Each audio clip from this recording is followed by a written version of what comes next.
Okay, well, welcome everyone to this wonderful artist talk. We're really glad to have you here this evening.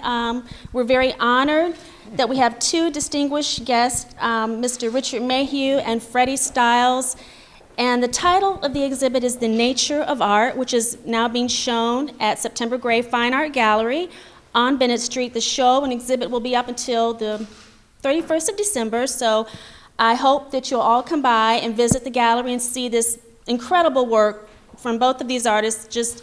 I'm truly honored to have them at the gallery and that they're a part of what I'm doing in the vision at the gallery of showing these artists and the work and the type of work that these artists do. I think it's very important as a gallery owner that we have a place and a venue for them to show the work and just continue to expand or continue the conversation on the arts. I'm really excited that we're here at the garden. You might be wondering, okay, September, why are we at the Botanical Gardens? Well, the title of the show is The Nature of Art, and the work is about nature and art and the roots, and basically it's encompassing everything that has to do with nature, which happens here at the garden. It's all about nature, and as we all know, through life, there's a life cycle with nature as things evolve and continue to grow and nourish, and I think with the artists, it's the same with their work. They continue to grow and nourish, and I'm save my notes so I can remember all my points, because sometimes I don't remember all my points, but it's basically about the life cycles and how we're just constantly evolving in life and in nature. So I thought it was an appropriate venue for the artist here, so I'm really excited that we're here. And I'm also excited to have Mr. Barry Carroll here to moderate the conversation. Just an incredible person. I'm not sure if you're familiar with Mr. Barry. I'll do a little background. As you can tell, he's a very tall gentleman. And yes, even when he's sitting down, he actually used to play professional ball with the NBA. I think the Golden State Warriors? Yes. So professional athlete, but also a huge philanthropist, an author, an artist, a supporter of the arts, and we're really happy to have him here in the community to support what we do. He's been a great friend to me, the gallery, and the artists here in Atlanta, and I'm very happy again to have Mr. Barry here to engage us with the artists in the conversation. Hopefully this will be fun, inspiring, thoughtful. We want you to join in. Afterwards we'll do Q&A, but just relax, enjoy the artists, enjoy the talk, and afterwards most of you have bought catalogs, but you're welcome. They're in the back. You can go in the back and buy another catalog and have them sign it. But I also wanted to just talk about what I do and why I do what I do. I love art. I find beauty in art. I find beauty in what they do. And it really reflects who I am as a person. So hopefully I implore you to continue to search. If you haven't collected work, start looking at the artist, looking at the work. And I would say collect what you truly love, what reflects who you are, what has meaning for you, and that's important to you. And you can find true beauty in that. That's what you collect. So again, thank you for coming. I'm not going to take up more time. Just enjoy the artist and enjoy the artist talk. And again, thank you for being here tonight. Thank you. Good evening. Good evening. So glad you're here, and we're going to jump right into it. The meaning of words. There's different things to different people. So let's start with nature. Mr. Stiles. God's creations all around us, in the natural, in the world around us, what the earth does. I guess it's really kind of hard to put into words, but I'll do my best. I think it's what God created all around us. Every year, when winter breaks and spring arrives, I just get such a feeling of excitement and wonderment. I can read in books why it happens, but to me it's still a miracle. And I think almost every year for many years I've done a spring awakening painting inspired by the arrival of spring and the swelling of the buds and things pushing through the soil, coming to life again after the dormancy of winter.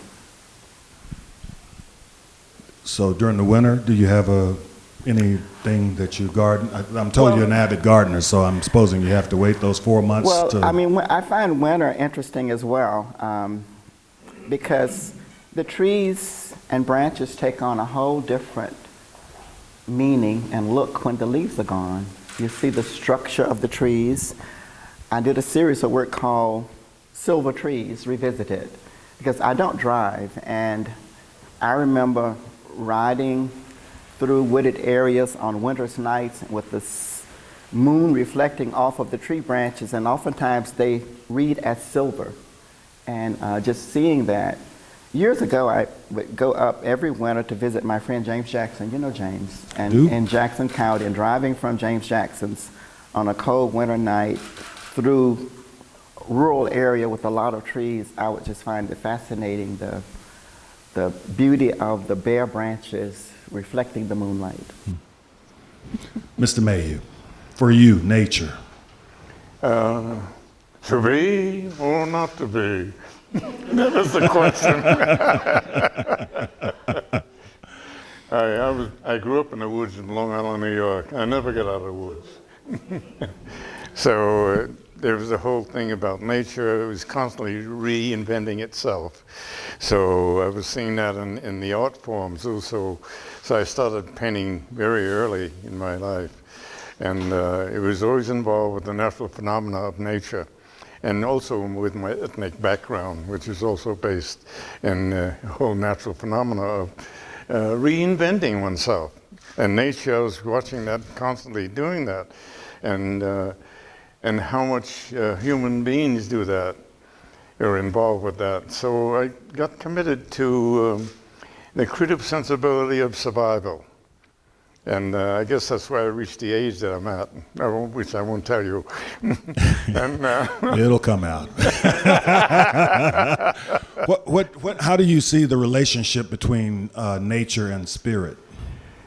Well, it has to do with the sensitivity of internally. One's born with that kind of spiritual internalized feeling. And my paintings are not landscapes, they're mindscapes. They're based on emotional interpretation of feeling and using nature or landscapes as a metaphor to express that. Where does spirit play into that for you? Well, it has to do, since everyone's born with this internal sensitivity, somewhere along the way, education kind of traps one into limited sensitivity. So someone starts to lose that sensitivity of spiritual internalized existence. Mm-hmm. And so very early on, one becomes, let's say, programmed away from self. Is there a separation for you with your spiritual self and the work that you do? Are you a vessel? Or well, you can't avoid that if you're really involved with this sensitivity of self. It comes out in the work. And that's why when I paint, I'm not outside painting, I'm inside painting. I'm inside the art form. And it evolves at exactly the moment of my starting. I just smear paint on the canvas, and the natural phenomena of nature and the spiritual sensitivity takes over. You don't have any control over it? No control. No? You no control? No. Sometimes when I'm painting, it's like well, sometimes starting a painting, like sitting before that blank paper or canvas, can be very intimidating. Ooh, what am I going to do? But once I start, it kind of takes on a life of its own. And it's almost like there's this other something right here with me doing it. It's kind of, it's kind of hard to put into words. I don't like talking about my work. I don't like artist statements. Years ago, I wrote an artist statement, something like, visual art comes from a feeling place where feelings, not words, rule. Say it again. Visual art comes from a feeling place where feelings, not words, rule. Oh, okay.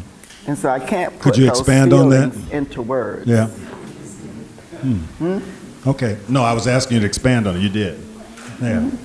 That kind of sums up how I feel about it. I was in counseling for many years, and I think there was a concept of taking care of people.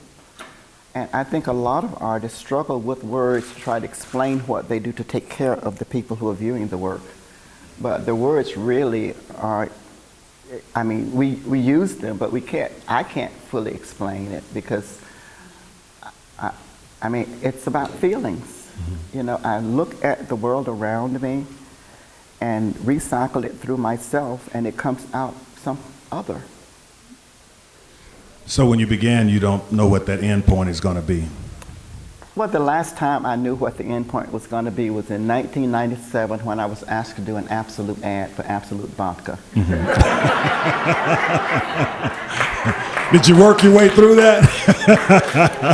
Well, I knew I had to capture the shape of the bottle or write Absolute in the ad. Oh, okay. I don't like writing in my work, so I had to struggle to capture the shape of that Absolute bottle so that it was recognized as the Absolute bottle.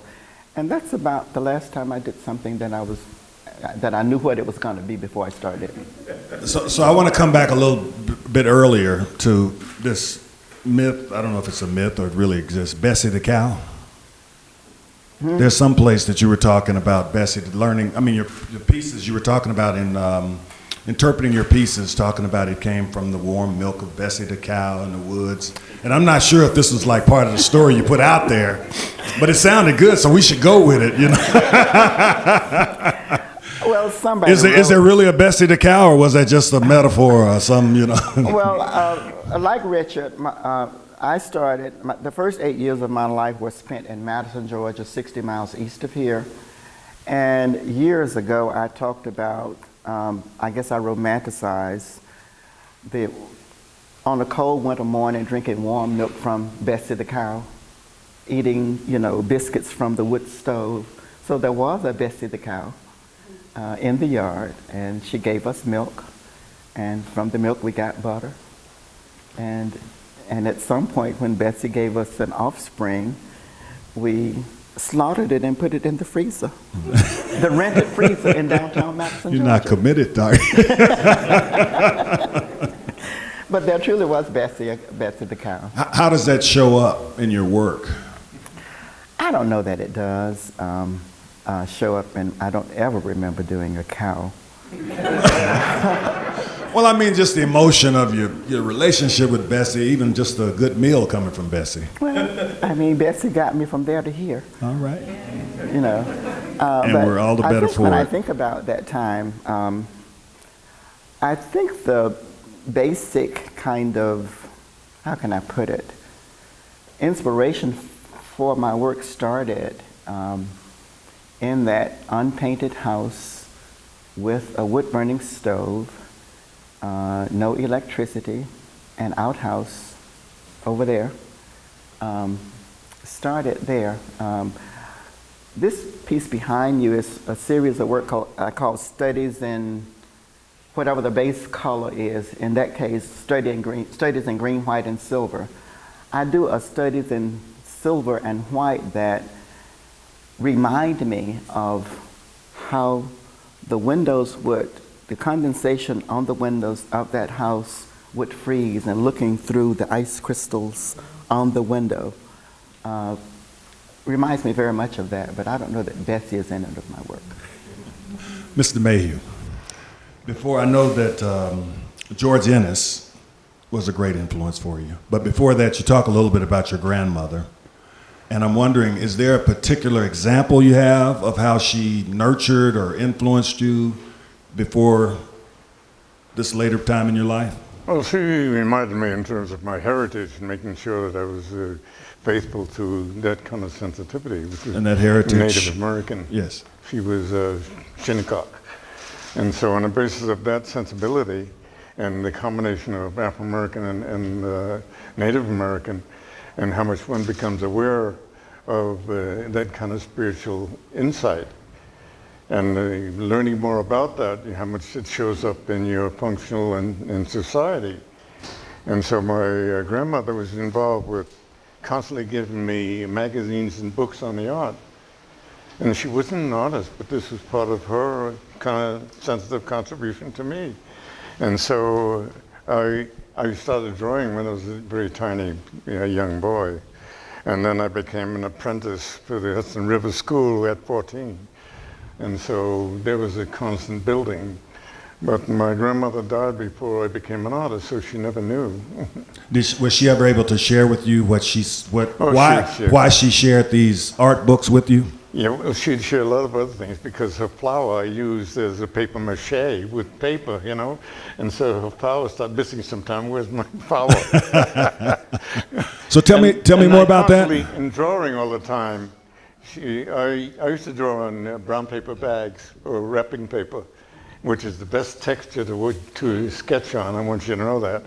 And every once in a while I go back to using some brown paper rather than art paper. What is it about the brown paper? It's the texture of it, and also the graphite goes on it in a certain way, which is very joyful. So there's a certain sensitivity. And also it's brown, right? So you have this different tone value with the black lines and this brown tinted background. So there's a kind of a merging of a sensitivity there. And what about these flowers? You mentioned she was missing flowers. You'd use them to do paper mache? Well, you paper, you use water and flour. And it Oh, becomes a flour, paste. as in, flour. Flour. So her flower was missing, right? Oh, I know y'all missed it too. You thought he was in the garden. All right, I got it. Oh, I just did that to make you feel superior. and George Ennis. And it has to do with my mentor. Are you trying to read my notes? Pardon? Yeah. I said, are you trying to read my notes? No, you told me about Right. But with George Ennis being because this is not in the magazine, which is the Apollo magazine, published in England.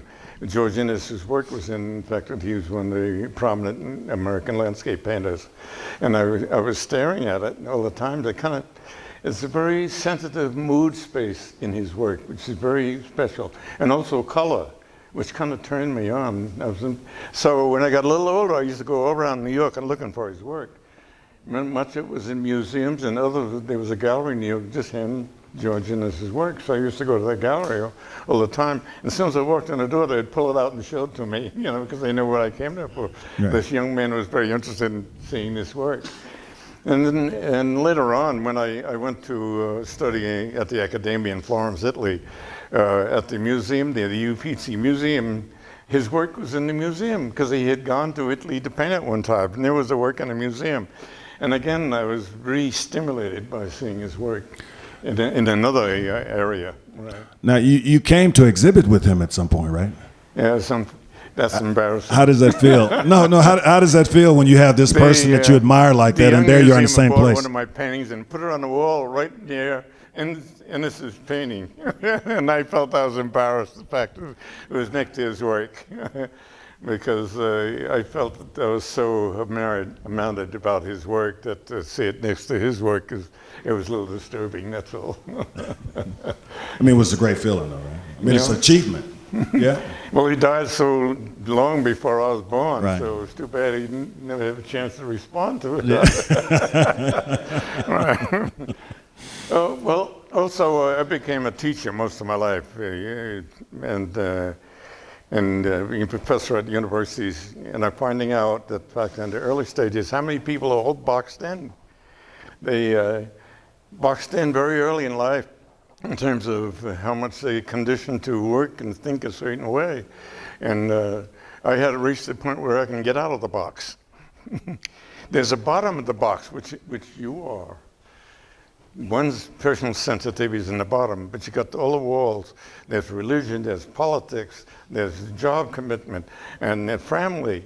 And all the four sides are pulling on you, and which one of those areas you find you actually controlled by in the box. And if you can ever get out of the box, none of these elements are in control of your existence. And I've always tried to get out of the box. One of these elements keep invading your sensitivity.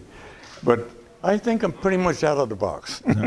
Did you have a crystallizing moment for that, though? I mean, to where you said, okay, this is it. Well, I'm getting out of this box. When I started teaching, I found that I was taught at the university level, and these students coming there, and they boxed in out of high school, coming in as freshmen. They're not really, they actually involved with control, thinking, and where to go, instead of being involved with the creative openness of the adventure going beyond where they are, or imagining something else beyond where they are. What were you teaching? So I taught creative survival. Creative survival? Creative survival in the arts. I was an interdisciplinarian, which is involved with pulling the various disciplines together.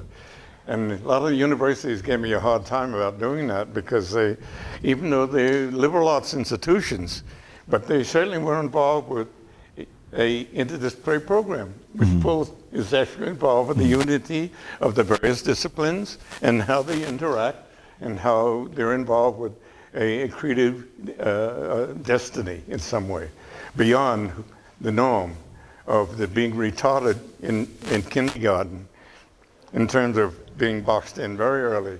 Never get out of the box. But you said you're there now, but did you have a moment, and excuse me if you've already said this, did you have a particular moment that you looked and said, this is it? I used to be a jazz singer. Really? I never wanted to be an artist. Is that right? And I studied Are you going to indulge us? I studied acting and modern dance. Huh? And to become an artist, it was I used to retreat back there after failure in terms of different gigs, right? And it was safe in the studio because I could do what I wanted to. Out there, you're like a puppet. As an entertainer, you're really a puppet. And you got to conform to a lot of things. And I did a lot of things. I was a portrait painter for years because my best friend was Milton Shanks. And he's one of the most famous portrait painters in the country. He painted all the kings and queens and so forth, right? And I never really wanted to go that far with it. He always wanted to exhibit. See, as a portrait artist, doesn't exhibit in galleries. So he said, I envy you. I said, what do you mean I envy you? You're making a fortune. So there was this feeling of how much, as an educator, you asked me, where did I realize this? When I saw the students coming into the university and not having any sensibility of going beyond where the fact that the parents maybe encourage them to be an accountant or be someone, being an engineer or a scientist or a doctor or something. And they're trapped in the beginning. They got to go this way. And they support some type of the family because of finances at the university today is unbelievable in terms of who's going to support me financially to do what I wanted to do or just go through school. So the students are trapped by that, by the family, and also retarded from the first grade in terms of this is what you need to do. And you're in this box. So many of them are influenced by the family or by religion or by politics, and they never seem to get out of that box. One of those elements are always dictating to everyone. And I'm sure no one here is not limited with that. Everyone here has one of those panels of that boxes that they live with, and it determines part of their existence. Since this is an older crowd, but how much the youngsters are really unaware of the box that they're in. And at a later stage, when you realize in your box, it's kind of too late in some cases. Freddie, your moment. What's your big moment that took you, like that crystallizing moment? That got me out of the box. Yes. Are you out the box? Do you feel yourself out the box? I don't think I was ever in the box or the closet. Go on. I think if I think about a moment where my work kind of took a turn, my earliest work was figurative, representational, and I always wondered, who are these people?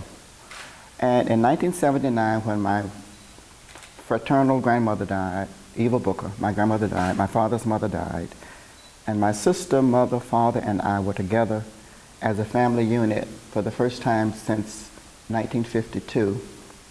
After returning to Atlanta, I started to get flooded by memories.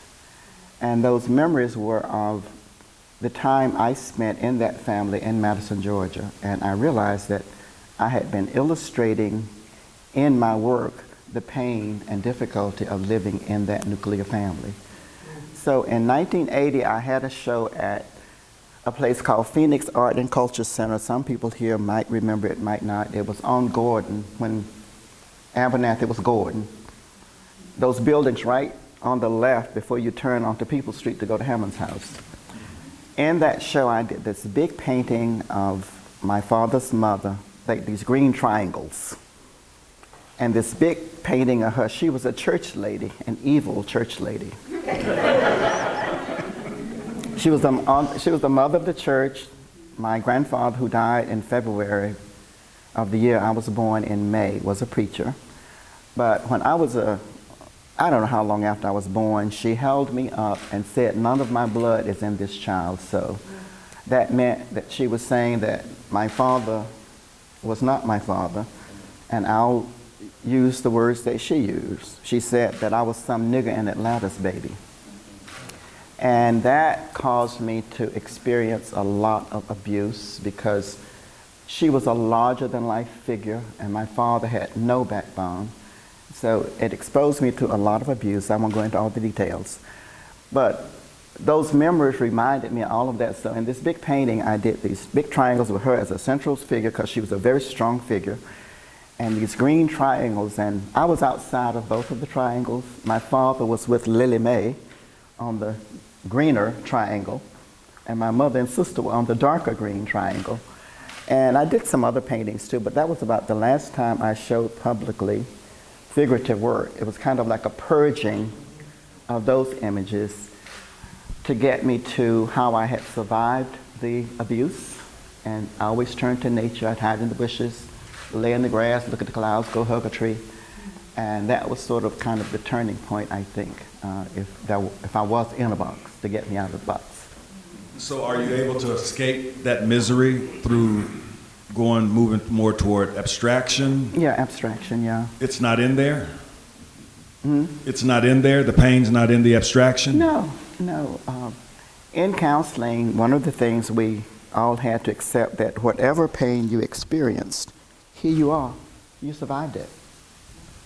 So the abstraction is about a celebration of life, of surviving that pain. I was suicidal for many years. Here I am. So it's about a real celebration of being alive and having survived that. And we're all better for it.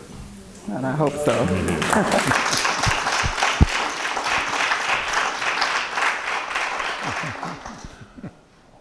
The spiral. The spiral was a very, which has really reformed my existence, really, made me involved with a deep commitment. I don't know if you know about Spiral. It was a group of artists that came together in 1962 in New York. The African-American artists were not in the galleries. So this group came together to challenge the system about them being included. And there was a problem in terms of how they would approach it in terms of protest or actually writing letters or confronting the various, those in charge of the arts. But you also have to realize, when just the African-American artists, no women were in the galleries. Now, these weren't just any artists. These weren't just any artists, though. They We're were talking about considered minorities also. No. But share with them some of the artists that you're talking about in Spiral. It was Norman Bidden, Norman Lewis, Hale Woodruff, and Felworth Hines. And you. These were the prominent artists of the time. Right. So when I met them, I was exposed to the creative sensibility when I was in Europe, which was surprising, running into a group of artists in Lindau Bodensee. They were scientists and artists that came together to re-inform the world society. And it was involved with this kind of thinking. So I went to Spiral. There was a redevelopment of this kind of sensibility of creative thinking. I couldn't imagine these artists were involved with the science of the development of American society. That's what they were talking about. Now this is 1963, 65, something like that. 63. Are you aware at that time who you are? I mean, do you have a sense of who you would become from that place, or were you just a group of young people trying to make a way? Who I would be. I became very committed to the creative continuation of functioning and assisting others in that area. And so when I became a teacher, I applied that. But Spiral was the development of that sensibility. I couldn't imagine these artists talking about creative sensibility of American society and how that should take place and what it means to the end to do that. And you have to realize there was 15 artists in that. There was the younger artists that were involved with that. And every one of those artists became professors at a university, which is very strange. I'm trying to understand how did you come together? I mean, did you like have meetings? You weren't emailing, obviously. We had meetings at first. It was meeting in the studios at first. Before it became too incestuous being in someone's studio. So we rented a space in the West Village. And all the artists were contributing financially to that space. And we all met there. And what was so surprising, they didn't know anything about the young artists.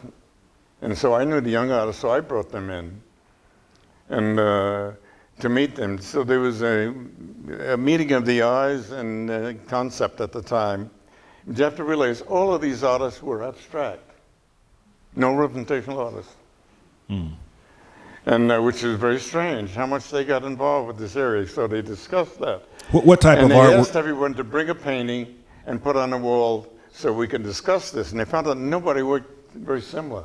Completely different areas of abstract thinking. What were you doing at that time? What type of work how would you describe your work at that time? I was doing similar work that's over here. Oh, okay. So you've been here for a while. Using landscape. Oh, okay. Well, a lot of I've been involved in the five, but in terms of my commitment to landscape, it's based. I came out of in discussion with the spiral. I came out of the. I studied all of the prominent artists in New York at the time. Yeah.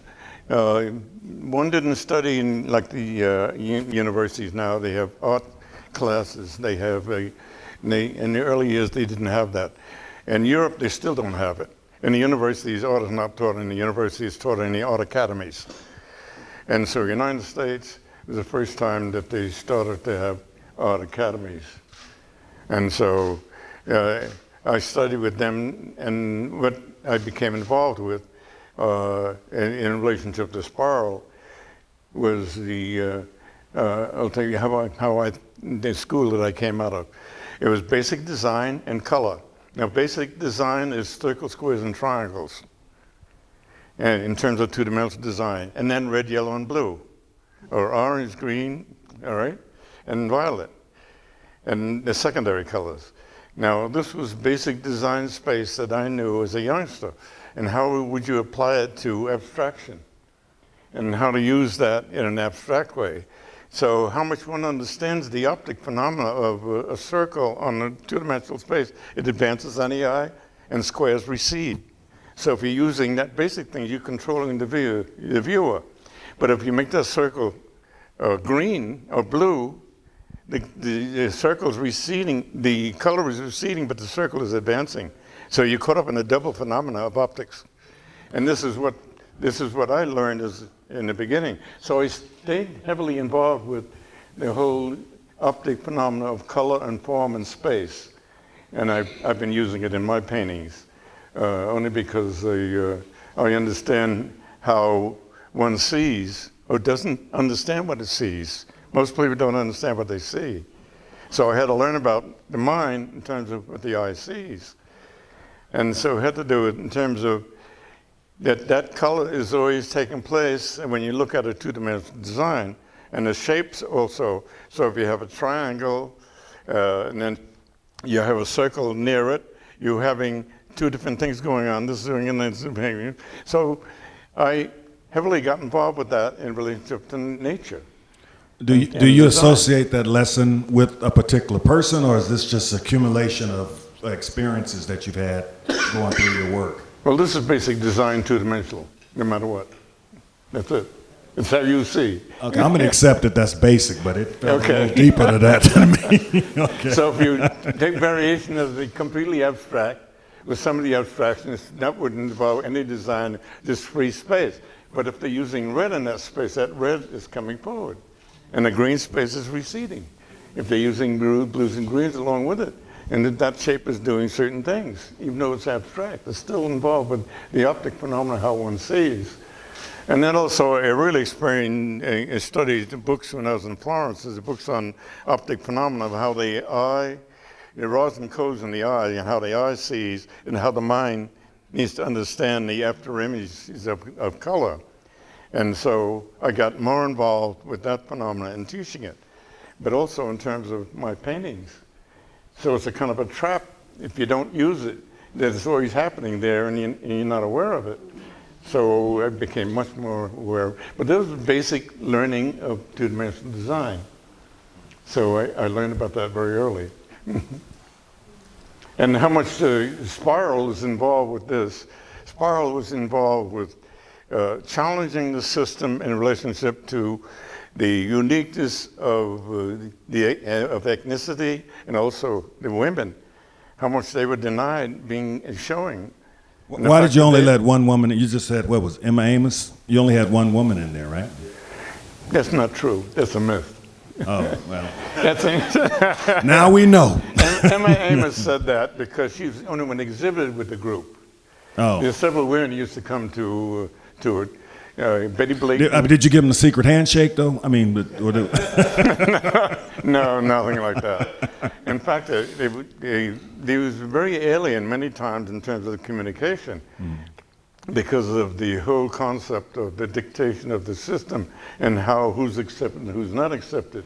So it had to do with the women that came there. Vivian Brown came there, which was an excellent artist, and she passed away some time ago. And Betty Blayton just passed away 3 weeks ago. And she was one of the women that came to Spiral. And Spiral really was a dialogue where ones would come together and start discussing all of this. And everybody wasn't always there at every time. So Emma Amos never was always there with these discussions sometimes, but she exhibited with the artists. And how she became there in the first place was Hale Woodruff come from Atlanta, and I don't know if you know about Hale Woodruff's murals here in Atlanta. Yeah. And he knew Emma Amos' family, and so when she came to New York, Hale Woodruff's wife, looking after Emma, make sure she's doing all right when she got to New York. So that's how she got the Spiral. Hale Woodruff brought her over to Spiral to meet with the artists, and that was it. So, but she was not the only woman that came there in terms of the debates. Okay, I don't know any. I'm gonna take your word. You hear? Yeah, but I'm the one. I'm gonna take your word for it. Yep, I'm the only one left. So right. That's what I'm saying. You just gotta outlive them. You gotta outlive them. You get to tell your own story. Well, the rest of the deceased. And Emma can't do this anymore. And then there's one other, Calvin Douglas, which was a younger artist at the time. He lives in Florida, and he had a stroke. And I asked him about that, and he said, I don't want to get involved with discussing it. So I'm the only one left. You just got to outlive them, because I'm clearly going to be the best basketball player ever in about 20 years. You have to realize, I remember him playing basketball. Freddie, what are you excited about these days? Yeah, today. What are you excited about today? Waking up this morning and getting out of bed and looking forward to coming here to be in the presence of one of my favorite artists. I'm really humbled by showing with him. I listened to his rich experiences. I didn't have any of that. I wish I'd had his. The other way around. I'm humbled by experience with you. Yeah. But that would have changed the whole arc of history, though. As tough as it was, man. But I just feel fortunate to be myself and just being here. I mean, all of those experiences made me who I am, and spending several years on the couch made me the reasonably well-adjusted person all of you experience when you experience me. September. You know, I would like you to expound on your root series and that particular body of work. When I first met you, this is 26 years ago. You're scared. Could you expand on your root series and tell us about that particular body of work? When we met maybe 26 years ago, that was the first time I became familiar with your work, and I just I was attracted to the work, but I loved the whole meaning behind it. Don't forget your roots. And I'm not sure if everyone here is familiar with Freddie's work and how he actually paints in the Roots series. I'd like you to explain that process and how you started doing that, because that was so meaningful to me. And I have several of your paintings, but that resonates with me and always keeps me grounded and never forgetting my roots.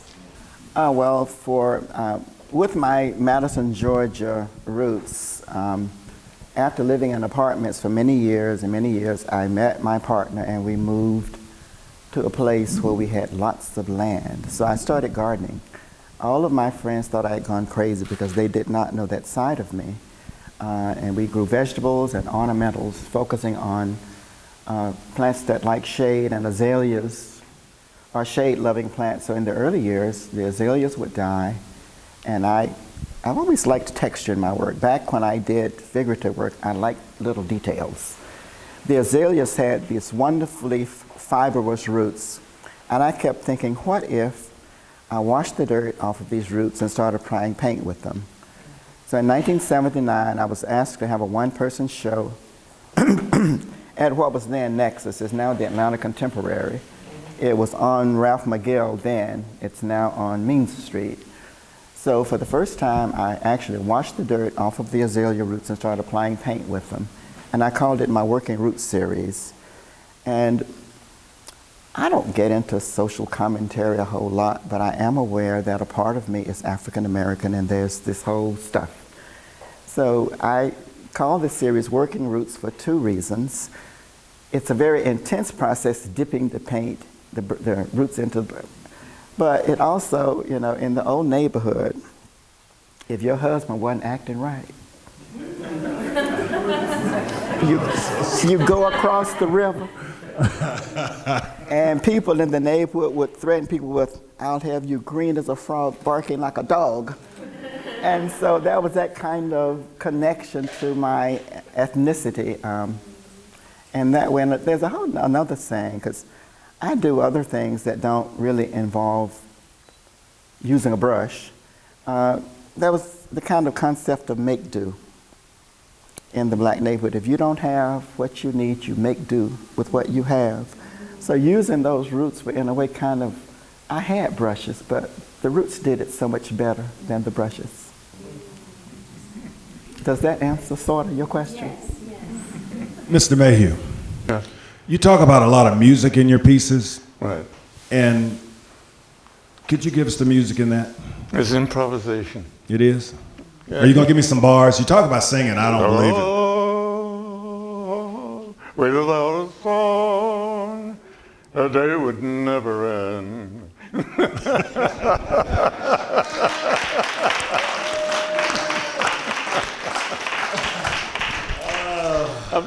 My inspiration now is by someone that's here that constantly stimulates me to continue to function very well. My daughter is a Okay.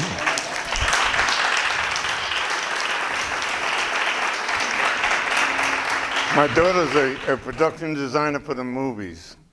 And she did a lot of television programs and commercials and Broadway. And actually, she started in New York, and she set design for an off-Broadway program on Martin Luther King. And that was in the East Village, which was like a community center. And that's where she started. But then she did off-Broadway set designs and the opera. One of her mentors was a professor from England on the opera, and she worked with him for a while. And so I'm very constantly inspired at the fact that she constantly improves and goes on. You have to realize set designers for the movie, very few are women. They're all men. And in fact, to see that she... Congratulations. So, I think we should take a couple of questions from the audience. Kevin. Yeah, Richard, there was an article in the New York Times talking about Norman Lewis. The show just came up, and then they talked about the idea of music. How important, or did you study with the late Hans Hofmann in terms of music, in terms of color theory, and did he have any influence on your work? I worked with the several composers. T.J. Anderson was one. And they're involved in terms of sound space. So I combine color optics in relationship to sound. In terms of, what color is that? Dee-dong, blue, green. What colors are involved with that? So I worked together with a couple of composers dealing with that concept. But also, which wouldn't know, one of the greatest bands ever was Billy Eckstine's band, which was involved with that in the beginning. No one hears about that band, but it was one of the great bands that was involved with that kind of space. And I didn't know that, and I heard them talking about it. And I said, well, I'd like to talk to Billy Eckstine about it. Also, by the way, I used to imitate Eckstine. Are you done? No, not now. No, I'm not doing Just that. a little. You got us, man. We with you. Yeah? Billy Eckstine, wasn't he the guy who cupped his hand to his ear a little bit? Was it sound? Yeah. You're right. Yeah, I remember. You remember that? So wow. you've retired. There's You've people- retired your Billy Eckstine. You've retired it. No more. Well, I used to imitate. You're right. No. No. I'll bite. My Go. voice has gone down. Now I'm going down the drain. We wouldn't. We're you have no idea how flexible we are. So long, gee, I hate to see you go. You're really the world to me, you know. You've been mine so long. I can't tell the difference.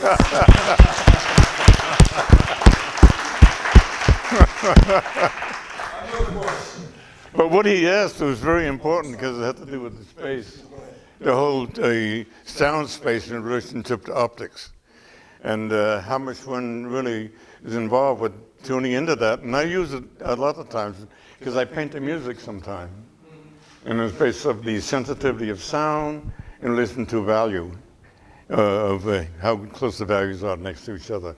So it was part of, and what he was asking was part of, I think we talked about it once before, early years, right? So that's a very interesting area of how much musicians and writers and composers get together. And there is a similar area of development. And once you start just talking to each other, you find that you're on the same track. Who do you use for accompaniment? I mean, is it music? Is it nature? What's Sometimes I that? listen to music. Is there any particular music? I like His work is very musical. I like jazz. Vibrations. But I have a question for Richard. I have a statement and a question. Some of my friends, fans, clients here who want to flatter me call me their Norman Lewis. And I like a bit of bourbon at times. Did Norman like a bit of bourbon too? Norman's music was, the paintings are based on music. Did he drink bourbon? Did he what? Was he a drinker? Very rarely. Okay. He never really a drunk.